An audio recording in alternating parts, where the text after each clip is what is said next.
Today we're gonna make a sci-fi Macguffin from the dollar store. Let's go.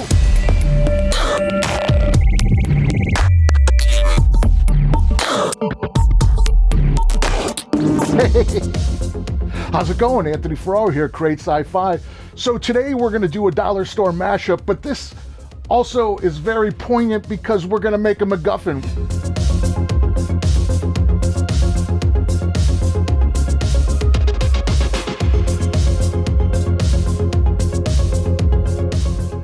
This is also a dollar store mashup. So I got some stuff from the dollar store, just a little crate. These are gonna be like the core. I have an idea. And whatever this thing is, you know, in your low budget, no budget sci-fi, one cool thing with their short is, you know, it starts with this thing. What is this thing? It's affecting people. We gotta get rid of this thing. We gotta save this thing. We gotta fix this thing. We gotta lose this thing. We gotta worship this thing, right? The Macguffin. So I thought this would be a cool tie-in to my encouragement of you to make a low, no budget sci-fi film. And also too, you know what? I've been getting lots of feedback from people, a lot of cool emails and links. A lot of people also use these techniques that I share for music videos. So that's something I didn't consider, and it makes perfect sense.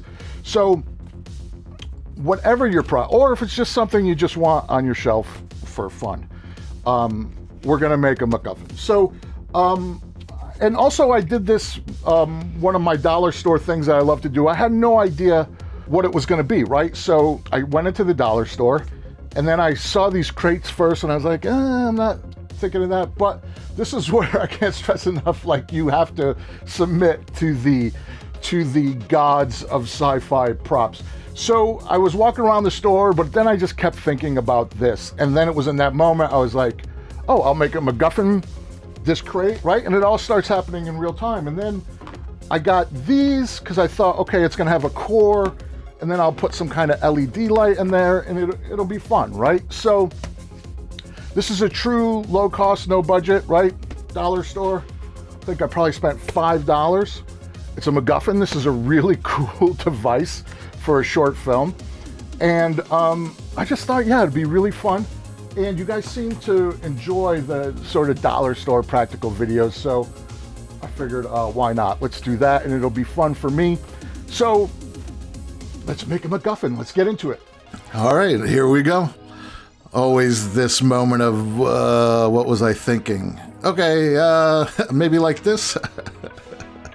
I never have any idea, especially with these dollar store ones, but it's the process that I enjoy, right? It's like you kind of give yourself a starting out point.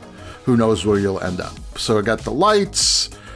I got the lights that I bought at the dollar store this time. Those are like those flashing ones, the mouth guard ones.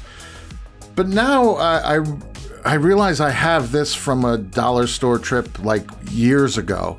And I think, you know what, I'm gonna use this. But, you know, just to show you that I bought something from the dollar store. This was from, and to be honest, this was one of those, like, I think it was like $1.99. But here I'm like, okay, this is a rough idea. It's gonna be in there. It's gonna light up. Good. So here I have my razor saw. I can cut through this with an X-Acto knife. It's just the corners are sort of hardened a little, and I do want this to be a nice clean line. So I just do that with the razor saw, then I hit the rest of it with the X-Acto blade, and it comes off pretty cleanly, which is what I was hoping for. And now I'm just thinking, oh, okay, can't get away with without sanding, even dollar store builds. So now I'm just going to file down these edges and use the emery board. Use the emery board a lot. It's a handy little nobbin of sanding goodness. So there, I'm just making it even. So now here's the other one. I'm going to cut off the bottom because I want to make this self-contained, right? These are just baskets, bins. They're not meant to be enclosed like I'm doing. And then here I realize, oh, okay, there's like a hole, an impression for a hand grip. And I'm like, oh, I don't want that. So now I end up making it a little lower profile than I imagined initially, but you know, that's fine. So here I'm cutting this, and this, I mean, that just looks terrible. It's all wobbling. But yeah, being very careful here. And this was actually a better solution than the knife, funnily enough. So sometimes it's like, it's not ideal. So this was, okay, this is going to cut it the cleanest, and then I'm just going to have to clean up the edges, as opposed to if I had tried using the knife or saw, it would have been all over the place. It would have taken me forever. So, you know, that was the best option. So now it's like, okay, and I'm always testing as I go, because like I said, it's sort of unfolding as you go. You have an idea, but you know, you're mashing things together. So you can't be married to any one idea, and you have to be open to sort of where the project takes you, right? So here I realized that my cups that my bins initially that I wanted to put in there are not going to fit, but these were like Russian dolls, so I know I have a smaller one. But here I'm going to cut these first before I go to the smaller one, and then there, look, it shatters. So yeah, that was not a good idea to cut it with that. Like I said, I have these smaller ones, so the smaller ones are what I think is going to fit. And now, too, full disclosure, sort of foreshadowing, as I just said, you know, you want to be open to where the project takes you. So now I'm going to go way, way, way down the road with this whole, these sort of Tupperware bins of being sort of the container for the light. And spoiler, you know, I'm going to end up abandoning this at the end, right? But I want to take you through the process because, one, maybe this could have worked for you. And two, it's like, you know, it's practicing what I preach, right? It's like, you know, I'm on this journey right now. Past me is 100% sure this is what it's going to be. Future me is going, oh, you should stop now. So now I have, the reason I sanded those is I want like a frosted look, right? Like a frosted window kind of look, make it more interesting. So there was just some isopropyl alcohol just to clean up all the debris. And here I have my wood burning tool, which is funny. I've never used it to burn wood. I always use it on rubbers and plastics. And I didn't want to drill a hole because it shattered when I put the saw on there, so I was afraid a drill bit might shatter it too. So here I just want to, you know, trying to keep things clean. So I have this rope light that I want it because I think it looks more like energy than like flashing LEDs.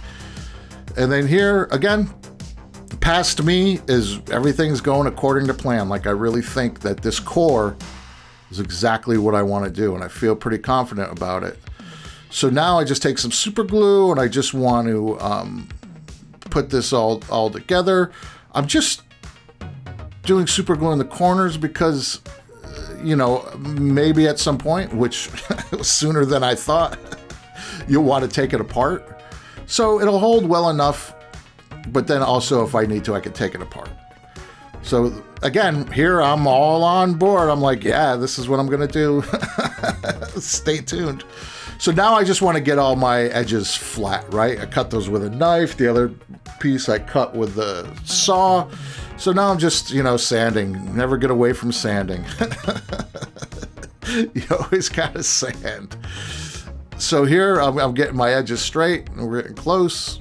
Again, looking at it, I got a little gap there, so I'm gonna have to address that. But pretty much we're getting there, right? It's starting to look like something. So now I'm just sanding it, and now I'm sanding the whole surface because I'm prepping it for paint, right? So you always got to sand before paint. And what I'm going to do is just put a coat of gloss on here. So I want to make sure that all the surfaces are sanded. So now I'm cleaning it up with the alcohol just to get rid of the dirt and the debris. Even like your greasy fingerprint will prevent paint from sticking. And I'm just gonna hit it with this. I like this Rust-Oleum, that gloss, because it's a primer, but it works really good when attaching to plastic.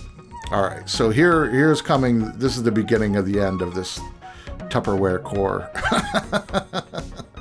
And also too, it's like I'm realizing, like, no matter what I do, it still looks like Tupperware, right? So it's like, so there, it doesn't quite fit. So I'm moving on. I put it aside. So now I just need some screws because I need to think about how I'm going to attach the bottom to the base there, because it was never intended to do that. So I'm doing a really super simple solution here. So, I mean, ideally, I would probably cut some pieces of wood or some Delron or something to put in there, but you know, this is like a dollar store build. This is just, again, like I always say, it's a film prop. So here I'm just scraping up the edges because I want the glue to have a better chance of sticking. So what I'm going to do is I'm just cutting out of foam these tabs, and I'm just going to super glue them in every corner. And basically what that's going to do is that's going to give me an anchor to just put a little screw in there. This is all lightweight plastic, so you know, this will be fine. So there, I wasn't thinking. I turned away from the camera, but yeah, there it is. See, so I just have those little tabs, just a little something to screw into, no big deal. So here I had to change my screws because the other ones weren't long enough, so these are just drywall screws, but they're going to be on the bottom, so I'm not too worried about it. If they're on top, I also don't like to use a Phillips head screw if it's something visual, because in sci-fi, I don't know, it's just personal preference to not have that. So here I'm just drilling some holes in the bottom so that I can put the screw in there so that we can make a nice little mechanical fit in case. The only reason I don't glue everything together with this particular thing is because there's batteries involved, right? So whenever there's lights and batteries, you always need that extra step of building in some kind of accessibility, right? If I'm just making something that's more just an object, right? Like a dumb object that doesn't light up or do anything, then I tend to glue it all together, whatever easiest, right? Whatever easiest, cheapest, fastest. But when you're adding electronics, when you're adding a light, even though it's just something from the dollar store with a battery, I don't even dare to call it electronics. you need to have a mechanical connection so that you can change the batteries. Unless, you know, if you're only going to use it once and you want to live dangerously, you could glue it all together. But pretty much Murphy's Law will kick you in the teeth if you try that. Ask me how I know. So yeah, so that's coming together. Now, if you follow my channel, you knew this was coming. So, you know, I've been in graphite mode for about a year. Now, it's just a really great solution, right? When I first started my channel, I was always doing like a flat primer and then like a silver dry brush. Now for, I want to say 6 months, which probably means a year, I've been using this graphite treatment a lot. So why? Because it's low cost, high impact. It's very, you know, this jar of graphite I've had for a year. I just sprayed a base coat of black gloss paint, and now I'm putting this on, and now it's a prop, right? And you know, I always stress on this channel that I'm making props for films, right? So if this was your piece for your cosplay or to put on your shelf where you have all your knickknacks and things that mean something to you, you might want to try something different. But for me, you know, this works. And then next year, I probably won't ever do this again, and I'll be doing some other new treatment that works, right? So we just want low cost, high impact, right? So right now, this is what works. So now I have all this scrap foam, right? That's why we save all this stuff in bins. So now I just have this scrap foam, and I'm like, oh, you know what? This will be a nice little detail. All I got to do is cut out a piece of foam exactly the size of the bottom rails, and then it's going to add value, right? It's going to be a nice little like foot stop, right? So that it'll sit nicely, and it's got a little texture there. So if somebody picks it up and maybe they flip it over for a second on camera, you'll see that texture, and it just adds value. All this stuff is like subconscious. You probably don't even see it, but what you do see is when it's not there, when it just looks like a piece of junk, right? So here we're heat sealing. This is not a hair dryer. This is a heat gun. Just, you know, it's open cell foam, so we're just sealing up all the foam, and then it just helps to like round off and clean up the edges. Here I'm taking a little file, and again, I'm just gouging this all up so that when I put the glue, we call it toothing it up, so that the glue has something to really dig into. So for this, I'm going to use some hot glue, and then yeah, well, once we make a little sandwich, now like the glue will seep into those cracks and it'll grip better, right? So see, there you go. It's just like I just stuck that on there with some hot glue, cut it out, bing, bang, boom, and then it just adds a little value. So now we're gonna weather this. I love my water-based oil paints. Something about the water-based oil paints is I like that they're like they're greasy looking, I guess is what I'm going for.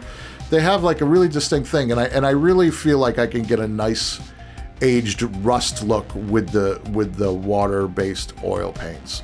Acrylic is fine. I use that in a pinch, but you know, again, like I just went on that monologue about the graphite. It's like, this is what's working for me right now because I'm building props, not doing art pieces. It's what works, right? So, and I'm also in a rhythm now too, because it's like, you know, for the past couple of props, you know, I was making all that Mandalorian stuff. I kind of had like a system, and now I'm in that system, right? And I'm applying it in sort of different instances, so it's not looks like all exactly the same, right? But then it's like I'm comfortable with it, and then you refine it, you get better at it. And like I said, you know, probably next year there'll be some new system or, you know, something else that I enjoy doing, and then that'll be that. But, you know, keep in mind, like this piece right now, because I cut off the bottom, that's $2 right there. So, you know, not bad. Of course, all these paints, but, you know, this is all stuff that I have on hand. And if you don't have this on hand, you'll buy it, but then you'll have it for a year. Like the way that you paint when you're painting like this, like paint lasts a couple years because you're never using more than little light brushes and little dips and dabs. And then here, what's really makes it is not the paint you put on, but the paint that you take off or you don't take off, right?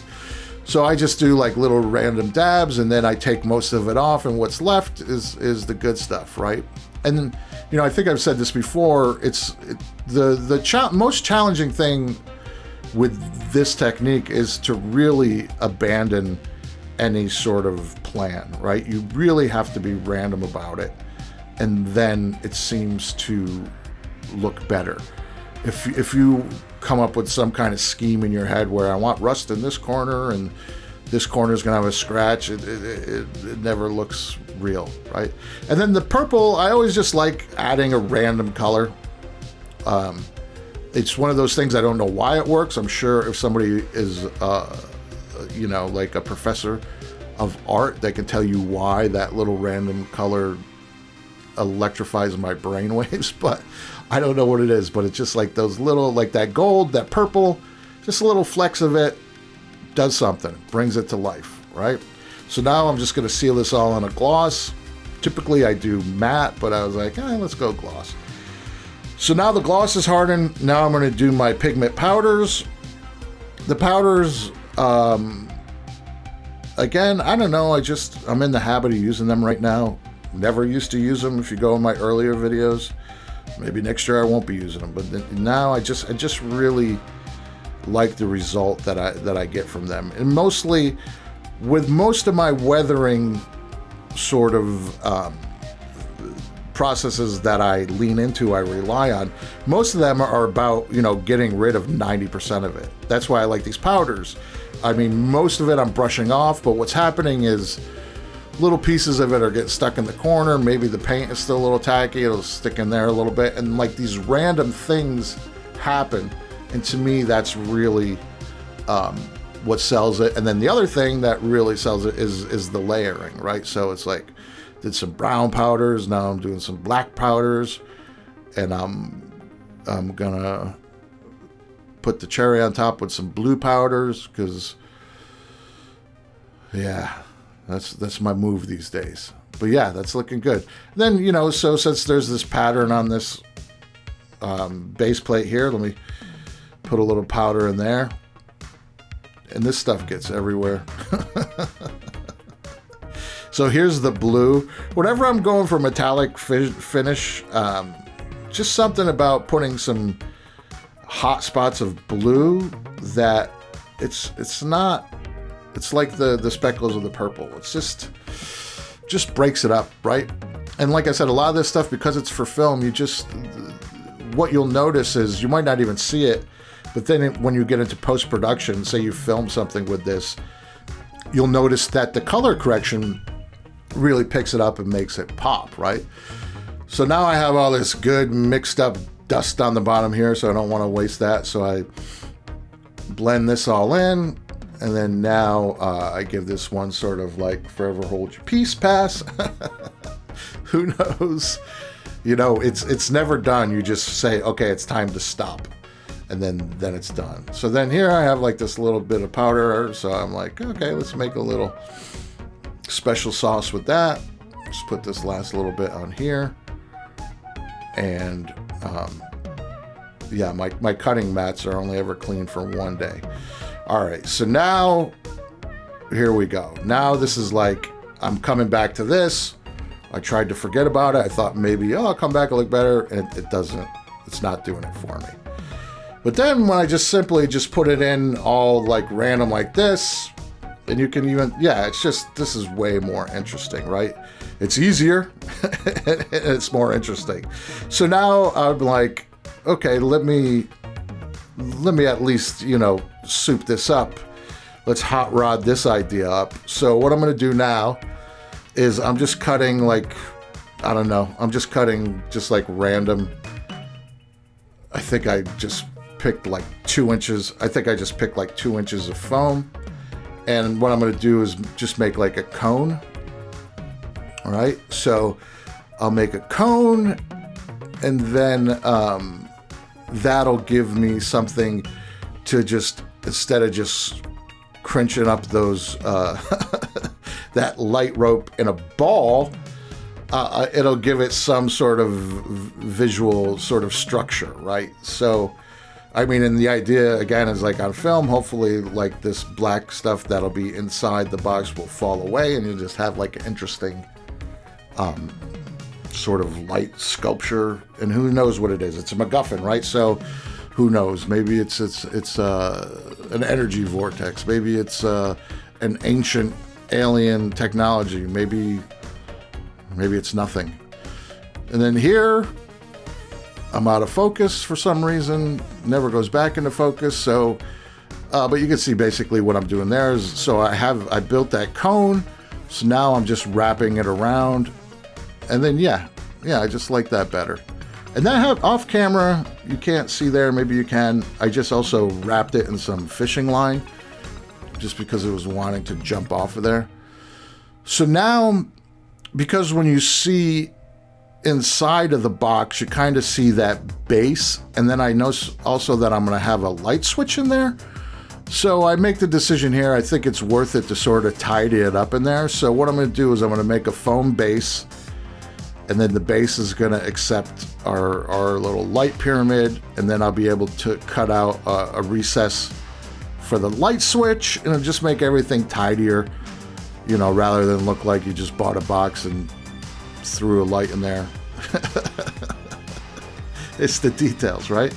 And you know, it's been pretty easy in this build with the foam with just press fitting, so that works really well. So now I have this nice piece of foam that I can cut a recess, and then that'll nicely tuck away my light unit, and then I can actually glue the cone to this base. So if I want to turn the box on its side or upside down or whatever, the little energy vortex or whatever we're calling it is not going to go anywhere. So here I'm just going to carve out some foam so I have some place so I can just tuck away those wires. And now this unit is meant to have like 3 other of these ropes of light coming off of them. So I could probably just cut off the ones that I'm not using, but I don't know. I've had bad experiences doing stuff like that where it's like I get this far, you know, this light was just in my box left over, so it's not like I have them on hand. And then I cut off all those random non-working ones, and all of a sudden the thing stops working. That could definitely happen. So I'm like, you know what? I'm just gonna tuck them away. So here I'm just gonna super glue this on here, and yeah, I like how this is also gonna make it tidy. And then typically, you know, if you follow my channel, I've said this before. So this even though we got here with this pyramid cone, it's way better than the Tupperware. But we had to go on the journey to get here, right? So I'm much happier with this, but you know, it's a process. And you know, did I waste time with the Tupperware? I don't know. It's like, you know, it's just process. So here I'm just putting some Gorilla Tape on the flashing red light, just because that's distracting. Testing, always testing that things are working, because also when you're building this kind of stuff, everything works, you get halfway through, then you start like permanently affixing stuff, and I put these wires on the bottom, and then all of a sudden, oh, it doesn't turn on anymore. That will happen. Count on it. All right, so now I just got the Gorilla Tape. This is all press fit. Like how that fits nice and tight. And then there's like a clip on the back of that, and I think I do this off camera. I just unscrew that little belt clip. Here I'm just making some fine adjustments for the wires so that we can tuck that all in nice. And then there I had a panic where I was like, oh no, did I just get all foam in there? And this is easy, this build, right? Just a little piece of Gorilla Tape to hold that down. Boom. And again, I said it, I'll say it again, much better than the Tupperware. And then I put down there and it's like, oh yes, the Macguffin, the energy vortex. We must get this cube to the top scientists or else the world will blow up. Or now I have this cube, I have superpowers. All right, that's all screwed together. Again, not crazy about the Phillips screws, but they're on the bottom. And then, yeah, that's a nice little subtle, what's going on in there? Something. And all the black falls away, which was nice. And then here, this was sort of a 11th hour. I was like, you know what? I weathered it so much. I'm just going to use some silver. Actually, I was out of silver. I think this is pewter. Just going to use some rub and buff just to bring up some highlights, just to bring it back to the metallic look. You know, sometimes that'll happen. I know a lot of people weather and then they pull it off as they're weathering with like some isopropyl alcohol. I don't do that. So, you know, you got to do something to bring back some of the, because this is what kind of will trick your brain into thinking that it's metallic, is doing these little highlights, you know, because it looks like, oh, this thing was roughed up and, you know, some of the paint scratched off, and you just think, oh yeah, that must be metal. Yeah, you see how those rings now are like more metallic. Yeah, and that took 2 minutes to do that. And here's the beauty shots. Yeah, really, right? Much better than the Tupperware. It's just more interesting. And here we're really examining it, but as a hand prop, you know, and then you could probably even do some VFX on top of that. Just, you know, put some stuff in there to give it a little life. And yeah, very, very happy with that. A Macguffin. Very simple build, but, right, it's the simple that complicates. Now, I'm always encouraging you guys to do, you know, low budget, no budget sci-fi. And I thought this would be a great sort of piece to help kick that off. The Macguffin is a really powerful thing. I mean, think of all the Harry Potter movies, right? The Goblet of Fire, the Sorcerer's Stone, right? You know, I mean, there's always a thing, right? So, you know, our short would be like, oh, okay, so I'm just in the workshop. What? Oh, it's the Triazat Madingo. We have to get this to the authorities. Or oh my God, this thing just gave me powers. Do I abuse them? How do I do? You know, there's just the Macguffin, right? You know, you can base a whole short film off of this guy, right? We made some adjustments, and literally, I think, you know, not counting like spray paint I have on the shelves and stuff, which scrap foam, I think this was under $5, right? Oh, really cool. Well, I hope that inspired you to go out and make something. Again, this is a very simple one. And then you could take this and, you know, do like a little 5-minute film. or music video. I've been seeing lots of music videos. Well, as always, I hope you found this video useful. Please like, share, subscribe, leave a comment. Love to read the comments. Be sure to like, that helps the algorithm. Check out the merch shop. Got hats, shirts. Buying that really helps support the channel. And remember, I'm just here to help make sci-fi.